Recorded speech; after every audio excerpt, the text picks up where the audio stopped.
Brought to you by Agilus Diagnostics. Health test की बात आती है तो मैं भरोसा करता हूँ India largest diagnostics company Agilus diagnostics. खुद को टेस्ट करते रहो। बाजार के पास दो बड़े ट्रिगर्स, एक तो आगे और दूसरा आना है। पहला ट्रिगर था जीडीपी ग्रोथ, जो 7 तिमाहियों में सबसे कम जीडीपी ग्रोथ इस बार दर्ज हुई, Q2 में 5.4%।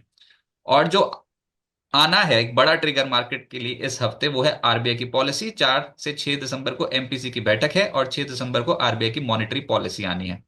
तो लक्ष्मीकांत जी, ऐसे मूड माहौल में जहां पर बाजार बहुत ज्यादा वोलेटाइल हो, इस समय ट्रेड कैसे करना चाहिए और आपका मार्केट आउटलुक क्या? देखिए, ऐसे में मार्केट तो हमेशा ही वोलेटाइल रहा है। स्टेबल तो मार्केट कभी दिखा ही नहीं है। तो हमें हमेशा लेवल्स पर ध्यान देना चाहिए। जो अभी के जो लेवल्स आ रहे हैं निफ्टी के, वो 24,350 के आसपास आ रहे हैं, जहाँ पर 38.2 फिबोनाची रिट्रेसमेंट है। और पिछली बार भी 345 तक का हाई लगा था, फिर उसके बाद हमें एक सेलिंग देखने को मिली थी। और जो पिछले एग्जिट पोल के बाद जो गैप अप ओपनिंग हुई थी हमारे मार्केट में, उसको फिर पिछले हफ्ते मार्केट ने फिल भी कर लिया था। और 22,850 के सपोर्ट, 23,850 के सपोर्ट के साथ एक रिबाउंड भी देखने को मिला था। हालांकि आज मार्केट में ज्यादा कुछ है नहीं है, एक रेंज बाउंड एक्शन देखने को मिल रहा है। मुझे लगता है कि 24,350 भी एक अभी भी एक अहम रेजिस्टेंस प्ले कर सकता है।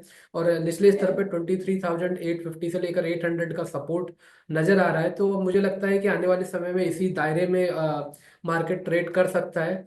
ट्रिगर आपने पहले ही बता दिया है कि जीडीपी का डेटा आया था, जो कि थोड़ा सा अनएक्सपेक्टेड था सभी लोगों के लिए। और इसलिए हमें थोड़ा सा नेगेटिव बायस में निफ्टी ओपन होता होता हुआ दिखा था। बट वहां पर अभी एक कंसोलिडेशन आता हुआ दिख रहा है मार्केट में। तो मुझे लगता है कि मार्केट ऑलरेडी फैक्टर कर चुका है उस नेगेटिव न्यूज को। अब जो नेक्स्ट ट्रिगर है वो आरबीआई पॉलिसी के जो भी रेट कट है वो होंगे।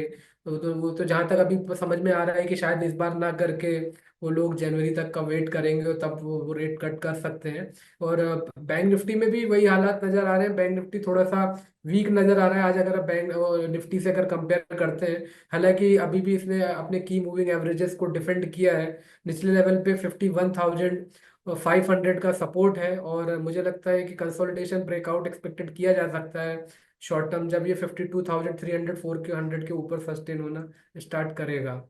इंडिया विक्स का भी अगर डालते हैं तो इंडिया विक्स पे भी 200 डीएमए के आसपास ये ट्रेड कर रहा है। और जब तक ये 200 डीएमए के नीचे ट्रेड करेगा, तब तक फिलहाल ऐसा कुछ मार्केट में नहीं लग रहा है कि मंदी देखने को मिल सकती है। तो यहाँ से मार्केट ज्यादा नीचे नहीं है, बट एक टाइम वाइज करेक्शन देखने को मिल सकता है। मार्केट इस लेवल पे कंसोलिडेट होगा, उसके बाद ही फिर हमें ट्रिगर देखने को मिलेंगे। जो फर्स्ट ट्रिगर है निफ्टी का 24,350, उसके बाद 24,540 तो है। 24,350 को तो रट लिया हमने। 24,350 तो एक ऐसा लेवल है जो बहुत बड़ी 350, हाँ। रेजिस्टेंस है, उसके ऊपर निकलेंगे तभी कुछ बात बनेगी, नहीं तो फिर जो आप बोल रहे हो टाइम बाउंड करेक्शन देखने को मिलेगी। ऐसे में स्टॉक स्पेसिफिक कहां पर हो जाएं? कौन से स्टॉक्स हैं जो आपके रडार पर है जहां पर पैसा बन सकता है इस सीरीज में? देखिए, मुझे लग रहा है निफ्टी फार्मा और निफ्टी आईटी जो दो सेक्टर्स हैं। और तीसरा जो है स्मॉल कैप इंडेक्स, इसमें आने वाले समय में तेजी दिखाई दे सकती है। अगर हम निफ्टी फार्मा की बात करें तो ग्लेनमार्क हुआ, जाइडस लाइफ हुआ, सिप्ला हुआ, ये काफी अच्छे लग रहे हैं चार्ट्स पर। तो मुझे लगता है कि आने वाले समय में इसमें तेजी रहेगी। और निफ्टी आईटी ने भी जो पिछले हफ्ते का एक करेक्टिव मूव दिखाया था, वहां से रिबाउंड होते हुए नजर आ रहे हैं। तो मुझे लगता है कि जैसे विप्रो, टेकम, एचसीएल टेक, इन्फोसिस, यहाँ पर हमें तेजी देखने को मिल सकती है। और मिड कैप आईटी में अगर हम बात करें तो एलटीआईएम और बिरला सॉफ्ट, यहाँ पर आने वाले समय में तेजी देखने को मिल सकती है।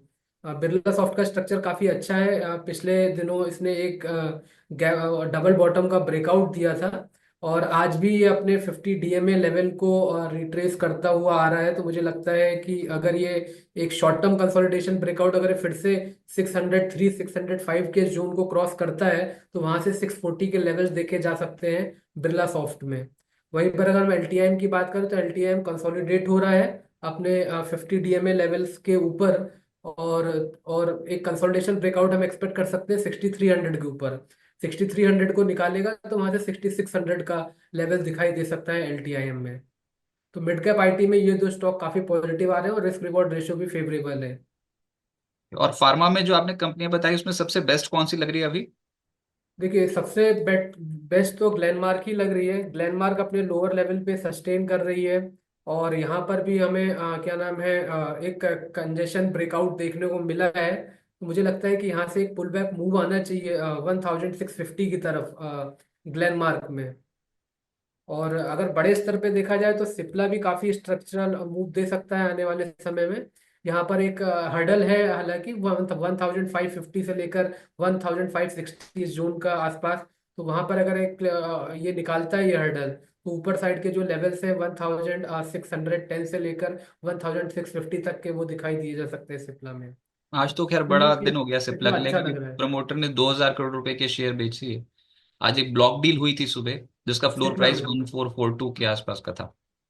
जी हाँ, इसीलिए थोड़ा सा रिट्रेस हुआ है, बट ओवरऑल स्ट्रक्चर पॉजिटिव दिखा रहा है। मुझे लगता है कि अगर ये 1550 1560 के ऊपर अगर ट्रेड होता है तो एक चैनल ब्रेकआउट का एक्सपेक्टेशन है। वहां से हमें एक अपर रैली दिखाई दे सकती है सिप्ला में।